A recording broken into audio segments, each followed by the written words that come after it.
दोस्तों 2 दिन पहले एक बहुत ही ज़बरदस्त न्यूज़ इंटरनेशनल फ़ोरम पर डिस्कस की जा रही इंटरनेशनल फ़ोरम में ऑब्ज़र्व की जा रही है, उसके बारे में हम डिस्कस करते हैं। लेकिन उससे पहले आप सभी से रिक्वेस्ट है, आप हमारा चैनल ट्रांसमीडिया फ़ोरम लाइक और सब्सक्राइब कर दीजिए। दोस्तों 2 दिन पहले ही आपको जैसे पता होना चाहिए कि इज़राइल और लेबनान में जो मौजूद है हिज़बुल्लाह, ये जो मिलिटेंट ऑर्गेनाइज़ेशन है, इनके बीच सीज़ फायर के लिए एग्रीमेंट जो हुआ था, उसमें एग्रीमेंट की डील जो है, उसमें दोनों पार्टी जो हैं, इज़राइल और हिज़बुल्लाह वो एग्री हो गए हैं। कहा जाता है कि ये जो सीज़ फायर है, ये वेस्टर्न कंट्री और अमेरिका के दबाव की वजह से इज़राइल को सीज़ फायर करने के लिए एग्री होना पड़ा है। फिलहाल ये जो सीज़ फायर हुआ है,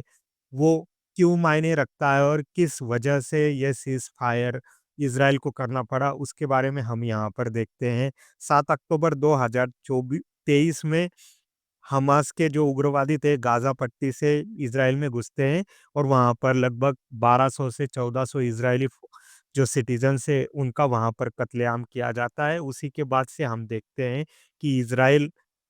बदला लेने की आग में जला हुआ है और पिछले 14 महीने से इज़राइल गाज़ा पट्टी, वेस्ट बैंक, लेबनान और सीरिया, यहाँ पर जितने भी टेरर ऑर्गेनाइज़ेशंस मौजूद हैं, ईरान के जितने भी प्रॉक्सीज़ मौजूद हैं, वहाँ पर बमबार्डनिंग करना, गाज़ा पट्टी को कारपेट बमबार्डनिंग करके लगभग पूरा गाज़ा पट्टी को इज़राइल ने तहस-नहस कर दिया है। वहाँ पर हज़ारों बच्चों की मौतें हुई हैं, महिलाओं की मौतें हुई हैं। साथ ही साथ बुजुर्ग और युवाओं की भी मौतें हुए हैं, इनोसेंट पीपल की भी वहाँ पर मौतें ऑब्ज़र्व की जा रही है। लेकिन ये 14 महीने के खून-खराबे के बाद और कत्लो-गारत के बाद अब इज़राइल हमास के साथ सीज़ फायर करने को राज़ी हो गया है। यहाँ पर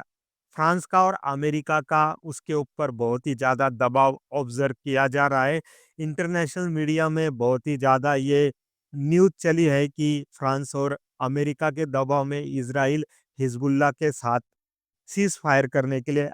एग्री हो चुका है। अब ये जो सीज़ फायर किया गया है, उसकी क्या प्रमुख कंडीशंस है, वो आपको बता देता हूँ। ये आपके सामने लेबनान का मैप है और लेबनान की राजधानी बेरूत बेरूत के साउथ में, लेबनान के साउथ में आप देखते हैं, ये जो डार्क पिंक कलर का एरिया है, यहाँ पर हिज़बुल्लाह का प्रेज़ेंस बहुत ही ज़्यादा है और यहीं से हिज़बुल्लाह जो है, वो इज़राइल के ऊपर अटैक लॉन्च करता है, मिसाइल्स, ड्रोन्स लॉन्च करना और इज़राइल की टेरिटरी में एक टाइप से हम कह सकते हैं कि इनकर्जन करना, इज़राइल को थ्रेट क्रिएट करना, यहीं से हिज़बुल्लाह अपने ऑपरेशन को अंजाम देता है। अब ये जो सीज़ फायर हुआ है, वो यहीं पर एप्लीकेबल कराया गया है। 60 दिन का टाइमिंग दिया है हिज़बुल्लाह को कि हिज़बुल्लाह उसके जितने भी यहाँ पर आर्म्स फोर्सेस हैं या उसके जितने भी यहाँ पर टेररिस्ट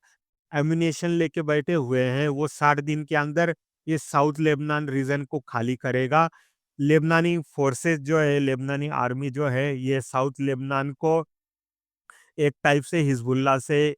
फ्री करेंगी, हिज़बुल्लाह के आतंक से फ्री करेंगी और ये 60 दिन के अंदर ही इज़राइल की जो फोर्सेस साउथ लेबनान में घुसी हुई हैं, वो भी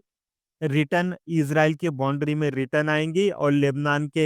ये जो साउथ लेबनान में उन्होंने ऑपरेशन लॉन्च किया हुआ है इज़राइली फ़ोर्सेस आईडीएफ जो साउथ लेबनान में घुसी हुई है, उनको रिटर्न आना है। 60 दिन के अंदर ये जो पूरा सीज़ फायर का एग्रीमेंट बनाया गया है जिसमें कंडीशंस रखी गई है, वो 60 दिन के लिए दी गई हैं। अब ये जो सीज़ फायर हुआ है, इसमें ईरान ने इस सीज़ फायर का बहुत ही ज़्यादा वेलकम किया है क्योंकि ईरान ने इस 14 महीने में अपने बहुत सारे प्रॉक्सीज़ की एसेट्स को खोया हुआ है और फिलहाल तो हिज़बुल्लाह ने इस पर कोई भी ज़्यादा बड़ी टिप्पणी की हुई नहीं दिखाई देती क्योंकि ये जो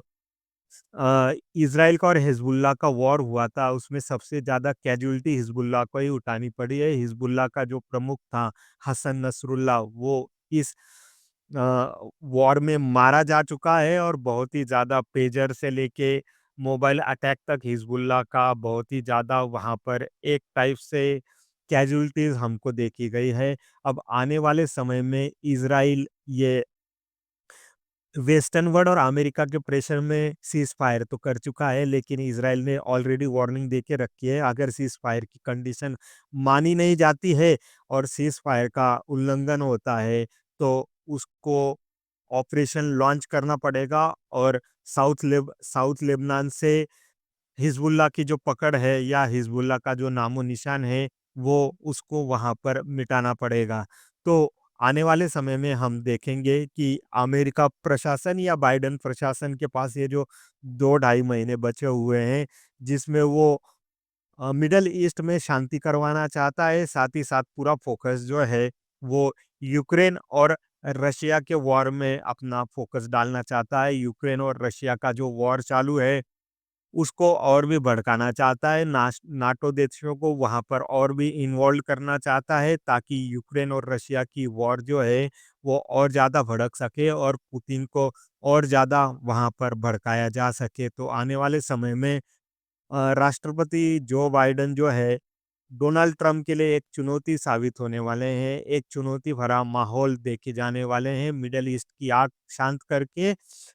यूरोप में एक आग भड़काने वाले हैं ताकि राष्ट्रपति डोनाल्ड ट्रंप के लिए रशिया के साथ बात करना बहुत ही डिफिकल्ट चला जाएगा और निगोशिएशन करना बहुत ही इम्पॉसिबल हो जाएगा। आने वाले समय में इसमें क्या डेवलपमेंट होके सामने आती है मैं आपके साथ शेयर करूँगा। आप हमारा चैनल ट्रांस मीडिया फोरम तुरंत लाइक और सब्सक्राइब कीजिए। Thank you very much.